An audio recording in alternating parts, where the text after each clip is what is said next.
السلام عليكم ورحمة الله. أغرب صدقة تصدق بها من شخص وقبلت في الصدقات.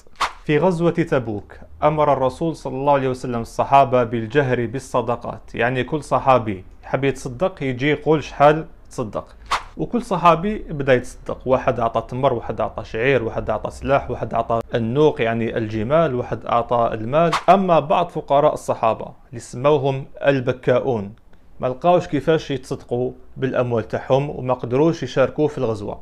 من بين هؤلاء الصحابة الصحابي الجليل علبة بن زيد رضي الله عنه، ما لقاش كيفاش يتصدق ويشارك في الغزوة، لذلك ناض في الليل وصلى ركعتين وبدأ يناجي الله، فقال: اللهم إنك أمرت بالجهاد ورغبتنا فيه، ولا أجد ما أتصدق به في هذه الغزوة لأشارك، ولكني أتصدق بعرضي لكل من همزني أو لمزني أو شتمني أو اغتابني.